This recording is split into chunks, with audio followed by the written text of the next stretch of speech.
Okay, so this is my next in the series of how Canadian government works. I'm looking at outside in Verdun, Montreal. Just because it's a wonderful day out here, and I'm making myself some lunch at the same time, so it may as well multitask. So this video is on privileges and contempt for Parliament. It's been in the news a lot lately. A lot of people have no clue what's going on with it, so I decided to do a video on it. So, privilege and contempt are two separate things, although they're related. The privileges of Parliament are those rights which Parliament have in order to function. There are collective rights, and then there's individual rights. Collective rights are stuff like the right to summons evidence under oath, the right to discipline members for misconduct, the right to publish documents unedited, the right to basically summon witnesses. You get the picture.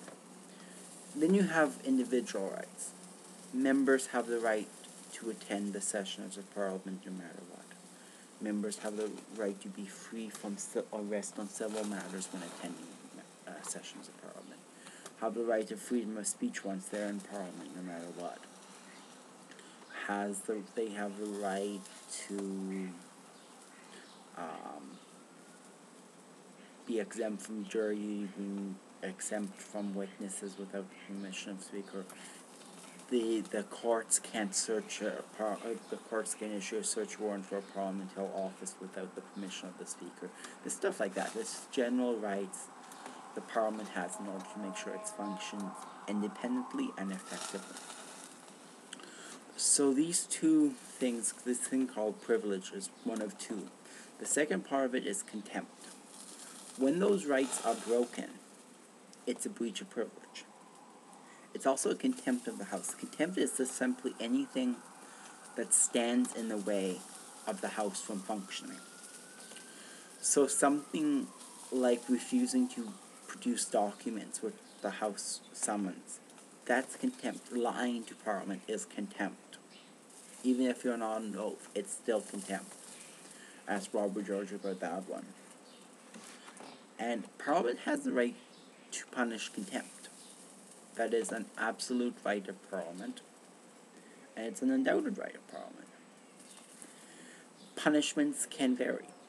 Most cases, punishments are simply, you're being a bad boy or girl, Parliament's going to say so, and you're going to be standing at the bar and listening to them say so.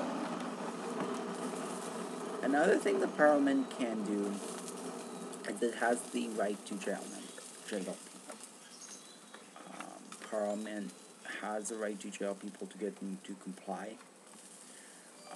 One of the privileges of Parliament which was used in the past was that to summon witnesses even though the witness was in jail, and that I'm of course talking with Karl-Heinz Schreiber, who was summoned from his jail cell through a Speaker's warrant to appear on Parliament Hill to testify. That's a right the Parliament has. Now, I want to talk about the current situation involving the Afghani defense documents, because that's a very interesting test for the supremacy of Parliament.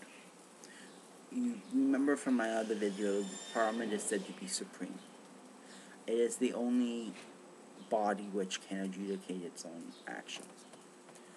Parliament being supreme has a few rights which Parliament has and others do not.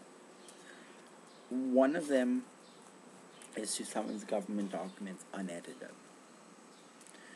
In this case, the executive branch is saying, well, you don't have that right, they're classified documents. Well, legally speaking, under parliamentary privilege, it doesn't matter. If it's a government document, or if it's any document, Parliament has the right to see it. Anything else is contempt. What the government is saying now is that it's not going to cooperate with Parliament and give them those documents unedited. It's going to give them documents which have been heavily edited.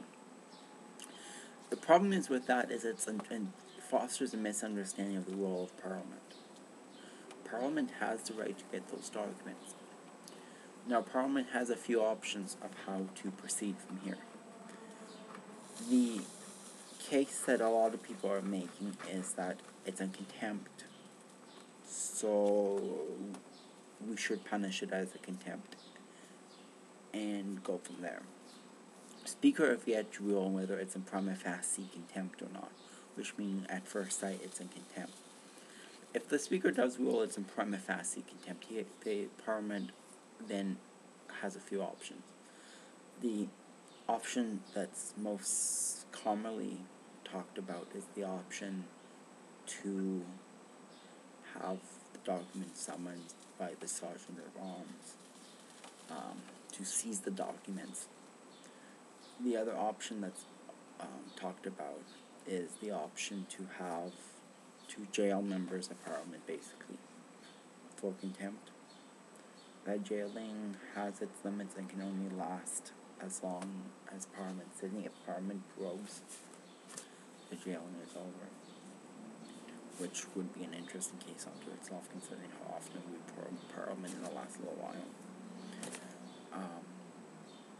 What I ultimately think is going to happen is the government's going to be forced to cooperate through the Speaker's warrant. It's talking about going to court. I don't think they will, because the ultimate thing is if Parliament goes to court, if the government goes to court against Parliament over there, Parliament's probably going to win this, and the government doesn't want that. So that's it in a nutshell. Basically, contempt is anything that blocks Parliament. The other thing that could happen, and it's kind of interesting, is that in the past there's been a case where Parliament had a member called a member to the bar to explain his actions of contempt, and they refused to show up, and the member was expelled. Members can be expelled for contempt, so you could see that as well. I doubt it, but you could see it. A number of things could happen. I've left a description of enrollment which explains this better than I can do in a 10 minutes video in the description. I encourage everyone to read it.